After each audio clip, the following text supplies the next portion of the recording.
This DVD and accompanying guidebook will equip you with the skills to implement an effective culture into your business. Our step-by-step guide to success will show you what skills to develop and the pitfalls to avoid. Our fictional company provides an illustrative backdrop for the development of a positive culture in a business, but the skills you will learn from the scenarios are relevant and transferable within all modern organizations. After 3 months at her new company, BB Steel, new Managing Director Kate Davies has almost finished her monthly presentation to the board. And finally, with all these successful acquisitions of new companies within the group, I think now is a perfect opportunity for us to discuss our company culture. Sounds ominous. Or fancy management talk. Oh, not at all, no. I mean, I do appreciate that some of you may cringe at the word culture and think perhaps it's something mysterious or intangible, but I would like to reassure you that it has a very real benefit to modern business. Never spoken about this before. Well, if you don't mind, I'd like to just read the definition of a successful culture. The core beliefs and values which lie at the heart of how people feel in an organisation, giving a sense of belonging, direction and purpose. It influences people's attitudes and behaviours, reflecting a company's identity. I'm not sure I follow. Well, we've always had a company culture here, whether you're aware of it or not. Simply, it's the way that we do things around here. How the work gets done and not just the end results. And with 4 more companies now in the group, I really think that it's time to create some parity and consistency across the board. Yes, quite so. Workplace cultures are not just a prescriptive set of rules that the workforce has to follow. It's far more organic than that. It's more to do with the way the organisation has been led and organised over the last 150 years. Right from our founder through to yourself, Charles. Yes. Each leader, each generation has developed different ways of working which have adapted and changed over the years.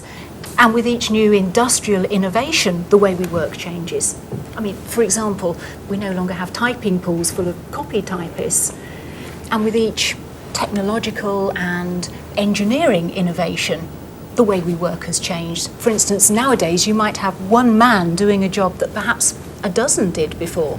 What has this all got to do with company culture? Unless it has anything to do with productivity or profit, I can't really see that it's that relevant just now. But it is, I mean, very much so. I mean, productivity and then ultimately profits are maximised when the staff values match the company culture. Let me give you an example then. In my previous company, we had a real problem with staff turnover. We just didn't seem to be able to retain good people. So, when we examined this problem, we found that many of the mothers that we employed had real difficulty with our very structured working patterns.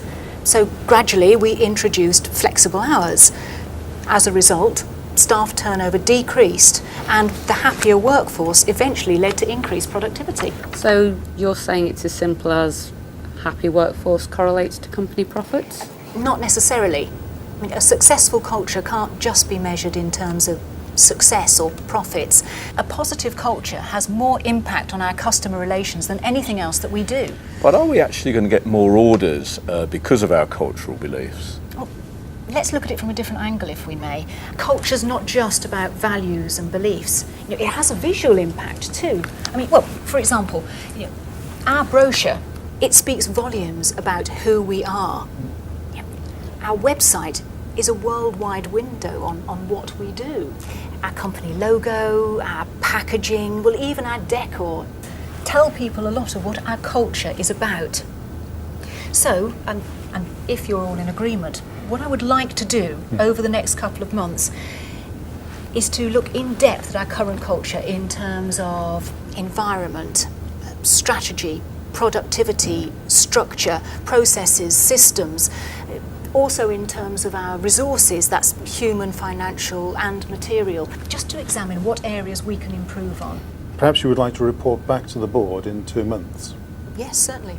So, in this first chapter we've seen culture is summed up as a prevailing set of beliefs and values that drive attitudes and behaviour and shape identity.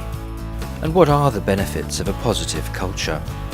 Increased productivity, workplace morale and job satisfaction, impact on external recognition,